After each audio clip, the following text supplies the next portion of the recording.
Hello my dear friends, you're in the military with Summary channel, and today we will discuss the situation in Ukraine on the 2nd of February of 2026. Today we have a lots of very interesting updates, so let's start.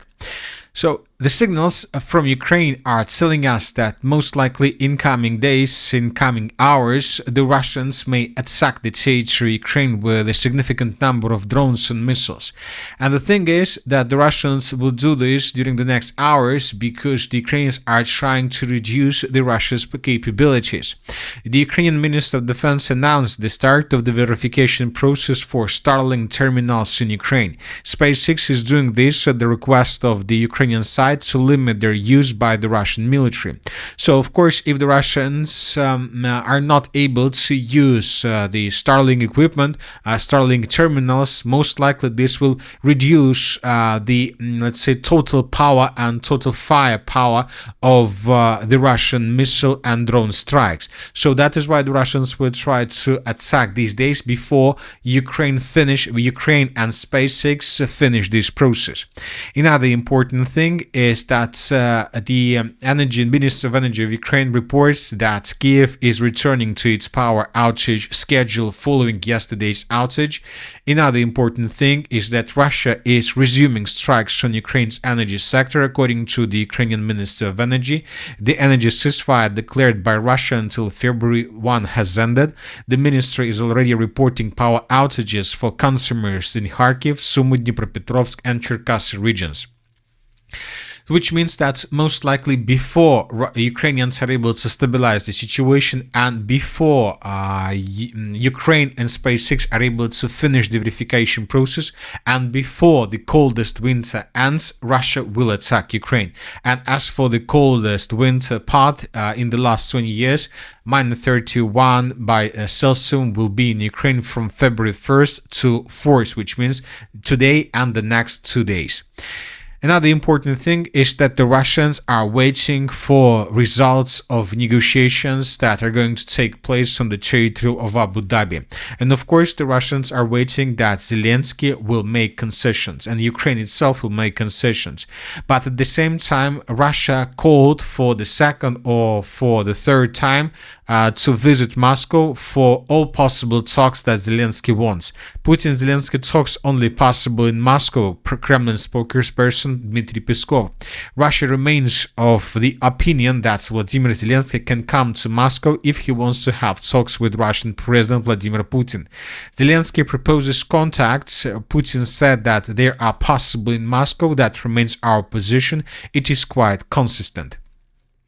So let's wait and see what is going to be next. There are just several hours before the 3rd of February of 2026, so that is why within this evening we will understand everything and how the things are going to be developed. Now let's discuss the situation on the ground. And during the previous 24 hours, the Russians attacked the territory along the line of combat contact. The sources reported that the Russians attacked the city of Konotop. More precisely, the Russians attacked a railway station in this area. This railway station is located in the northeastern parts of Ukraine, and the Ukrainians used the city of Konotop for the logistic purposes. Ukrainians sent their units, forces and reinforcements in the northeast direction. I would like to remind you that during the previous months we received lots of updates that the Russians began advancing right exactly in this area, and also using this railway station, this city, the Ukrainians sent reinforcements and reserves from the city of Kiev in the eastern direction towards the city of Sumy. So that is why this settlement is a very important settlement in the logistic process of Ukraine. So that is why the Russians were bombing and attacking this territory, which means that most likely the Ukrainians were trying to bring additional forces in the direction of the city of Sumy, where the Russian offensive operation is gaining momentum. Just during the previous 12 hours, we received lots of updates from this territory. The Russians continue their offensive operation in their original place around the settlements of Khotyn and Marina.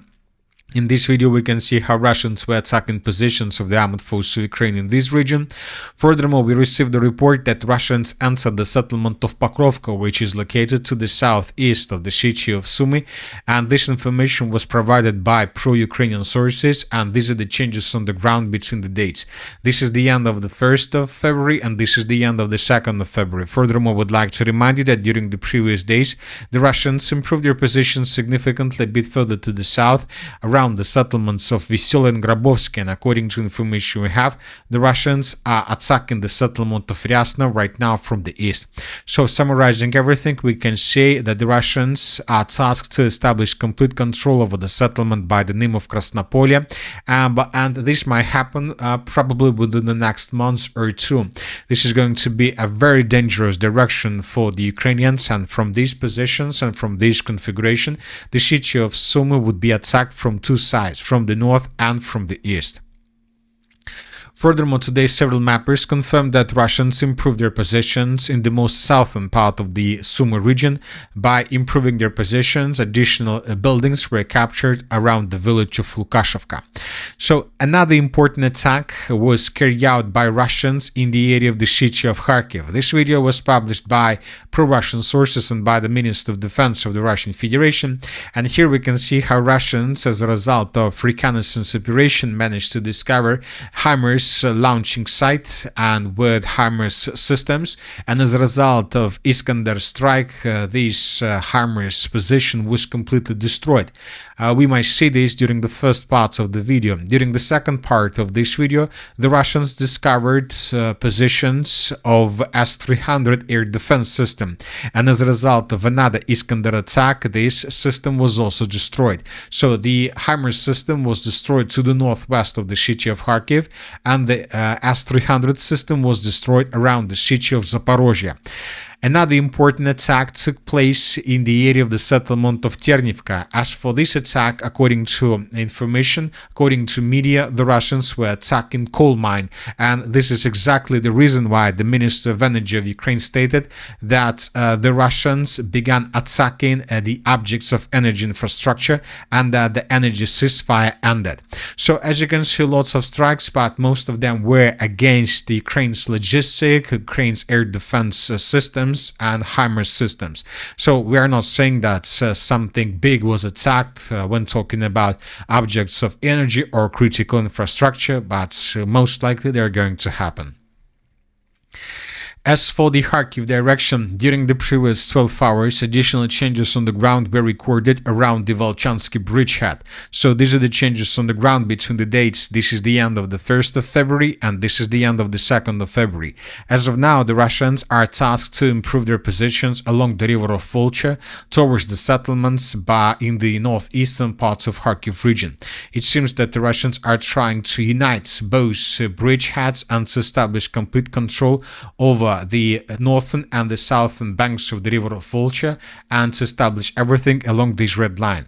And at the same time, in coming days, we may see additional offensive operations from the Russian side along the border, with the purpose to unite these two bridgeheads as well, the most northeastern part and the territory along the border and the river of Oskol. And most likely from these positions, the Russians will continue offensive operation further in the southern direction towards the cities of Belый Kolodец and Veliki Burluk. So this is exactly the northeastern Kharkiv offensive operation.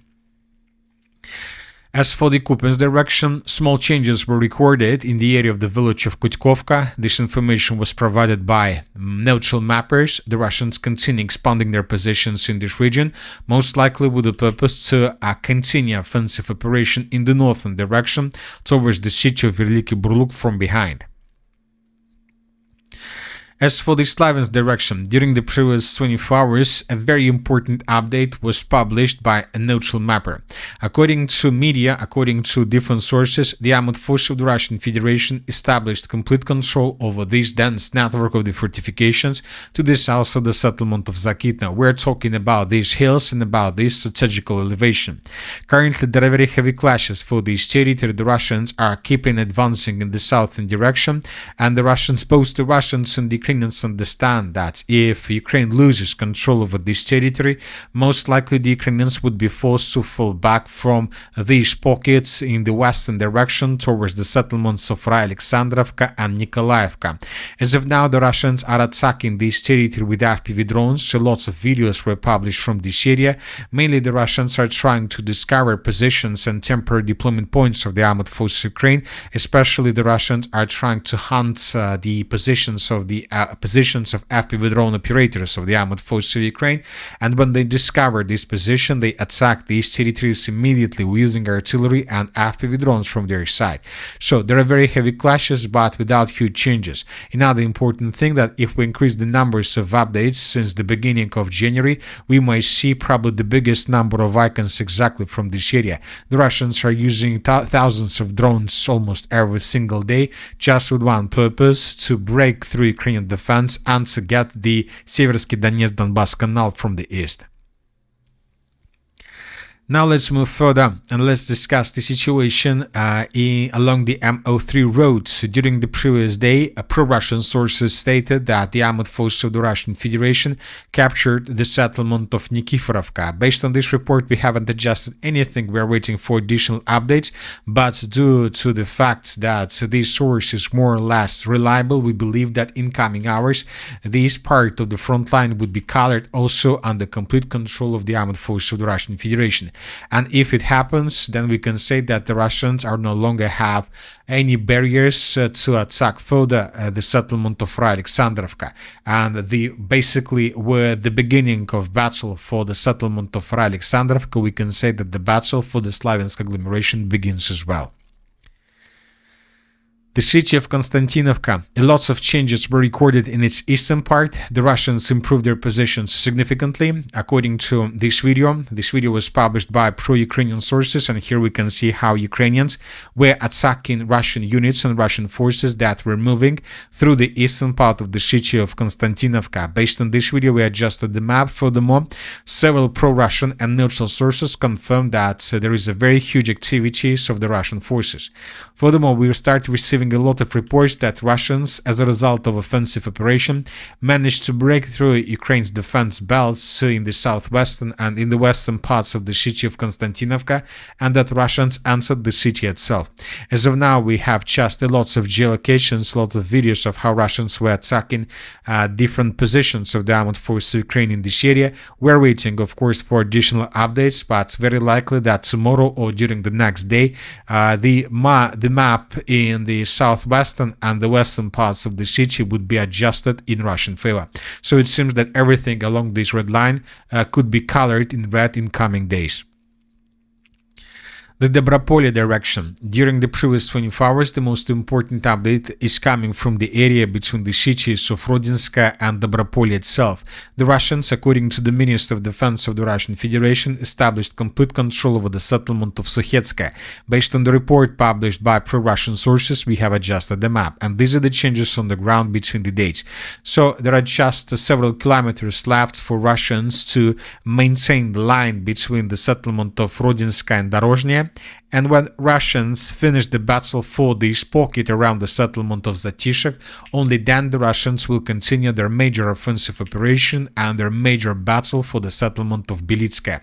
If Belitskaya falls, it seems that Ukrainians will not be able to stabilize the situation almost till the city of Dobropolye.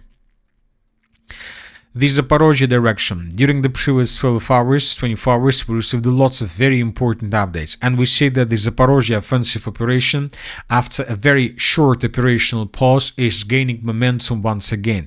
Just during the previous 4 days, the Russians managed to improve their positions around 3 settlements. First, we received the report that Russians improved their positions significantly around the village of Richna in the western Zaporizhzhia direction, and that the Russians improved their positions significantly around the settlement of Ternovata. The next day, we received a report that Russians improved their positions around the settlement of Svetopetrivka. So these are already 3 settlements just within 3 days in the Zaporizhzhia direction. And by the end of the 2nd of February, we received a report that Russians managed to improve their positions around the village of Pridorozhnya to the east of the settlement of Rizdvyanka. So basically, we can say that the Russians during the previous previous months managed to break through 2 defense layers, and the Russians are beginning the battle for the 3rd defense layer, the last more or less reliable defense layer. And if this defense layer falls, most likely the Ukrainians will not be able to stabilize the situation almost until the siege of Zaporizhzhia. So the first defense layer was the river of Gaichur itself, with the dense network of the fortifications along it. The second defense layer was the railway station, the railways between the villages between the cities of Zelenskyy and Pokrovskaya, and the third defense layer is the layer that consists of 3 towns, the settlement of Rizdvyanka, Vozdvizhenka, and Verkhnya Tersa. And as you can see, the Russians approached the settlement of Rizdvyanka from the east, which means that in coming days the battle for this territory may start. The distance between the edge positions of the armed forces of the Russian Federation and the third defense layer is already less than 1.5 kilometers. In coming days, very heavy clashes for this settlement may start, but most likely before the battle for Rizdvyanka, Russians will continue offensive operation in the northern direction with the purpose to improve their flanks. Most likely Russians will try to take under control the villages of Boykova, Kristoforovka, Novopolye. They will try to maintain the lines like this, and only after they maintain the lines like this, the Russians may try to attack the settlement of Rizdvyanka from the north. So if Ukraine loses control over this territory, it seems that we can start talking about a very big disaster, because from these positions Russians will be able to attack both in the southwestern direction as well as in the western direction towards the city of Zaporizhzhia itself. As for the city of Orekhov, the Russians continue offensive operation in this direction from the east. Currently there are very heavy clashes for this dense network of the fortifications between the villages of Mali, Sherbaki, Pavlovka, Novoyakovlevka. The Russians are keeping advancing.